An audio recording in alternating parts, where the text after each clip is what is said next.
Welcome to Carl's Corner, where the block stays hot. As you know, the NBA 25-26 season is just a couple hours away from tip-off.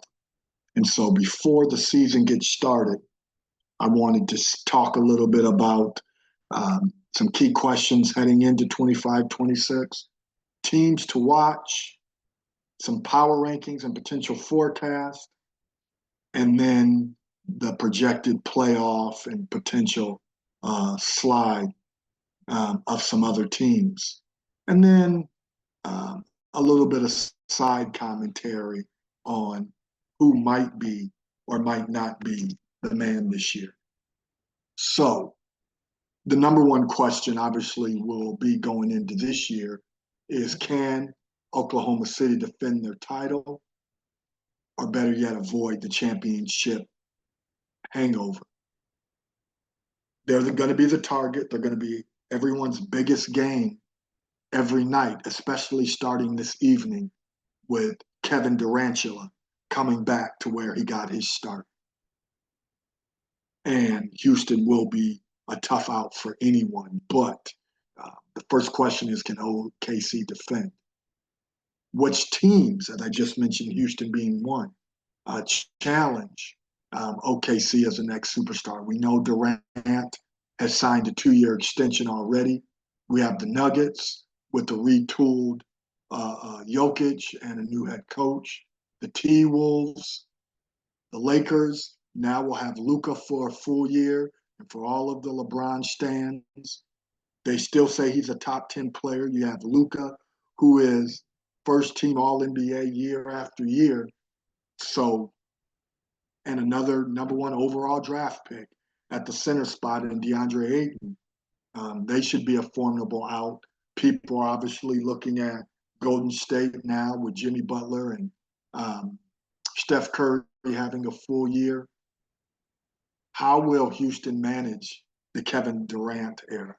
Will Durantula monitor minutes, or will he go all out? I mean, it definitely raises the bar for Houston. I want Ime Udoka to put together a championship level team as he did in Boston and do some pretty exciting things.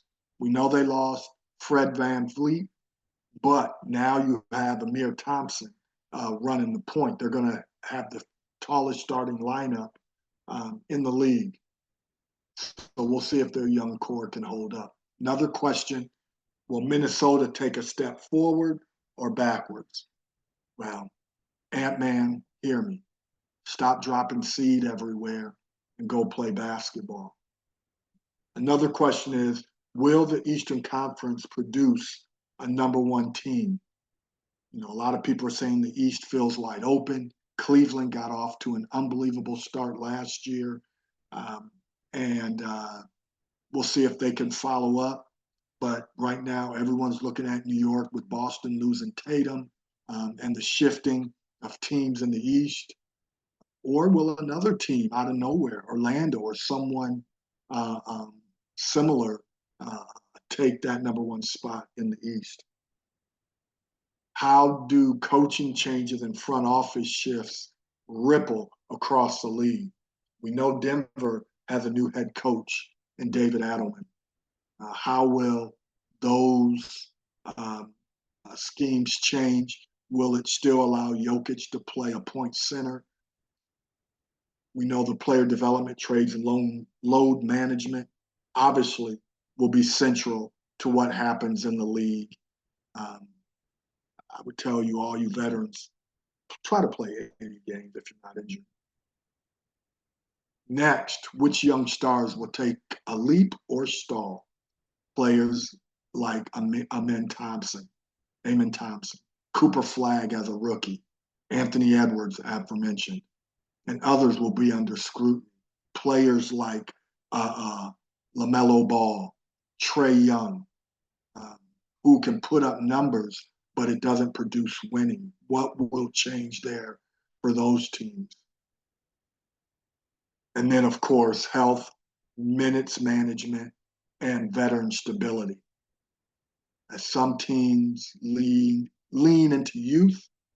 Others try to maintain a veteran presence. You look at teams like Golden State in LA, they got a strong veteran presence. Who will strike the best mix? We haven't talked about the San Antonio Spurs. Wemby comes back this year, a little more seasoned, bigger, stronger, faster, and probably with better skill set. Which mid-tier sleeper team surprise? That's probably the biggest question, because outside of OKC, Denver, and maybe New York and Houston, the league is pretty wide open right now. So some of those middle playoff teams, um, it could narrow a little bit. So let's talk about which teams to watch. Obviously, you have to go with the defending champions. Then you have to look at Denver and Houston.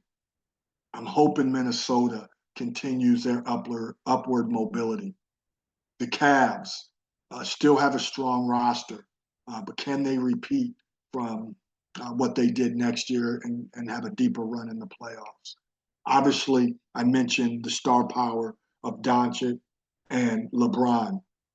Once he gets over being butthurt, then he can join Luka, even though he and his team talked about paying attention to what they do, and he might, he knows they know they're building, which I'm thinking they already put together a team championship caliber, but he's in a win now mode, and so it might change on his end on where he ends up before the end of the season. Yeah, it's hilarious, but the Lakers are a team to watch, and then of course we mentioned the Knicks as well. So yeah, I would. I'm going to, as we look at those teams to watch, I'm going to rank uh, maybe my top 10, 8 to 12 right now. And so I see Oklahoma City, Cleveland, Houston, Denver, rounding out my top 4. The Knicks, T-Wolves, Orlando, and either the Lakers, Clippers, Warriors, uh, and San Antonio rounding out that top 12. Uh, Things could change. We know teams like the Pacers, who were in the finals last year, lose their point guard as well as their big man. So that changes a little bit of what the East might look like. Uh, Teams that are projected, maybe a playoff slide um, or a contender slide. Yeah, I mean, we know, as I said, the top 4 are going to be in the West: Oklahoma City, Denver, Houston, and potentially Minnesota. The contenders could be the Lakers, the Warriors, the Knicks, the Clippers, who boast of a strong veteran team. San Antonio could be a sleeper, uh, but we'll see, because it really depends on injury um, and cohesiveness with teams. Now, um, the last thing I'll say um, is wild cards, caveats, or what to watch out for. Injuries and durability. That's always um, yeah, kind of a caveat for any team. Teams can be good if people stay healthy, um, especially on star-studded or aging rosters. The chemistry and fit over talent piece. So you have Durant going to Houston per se.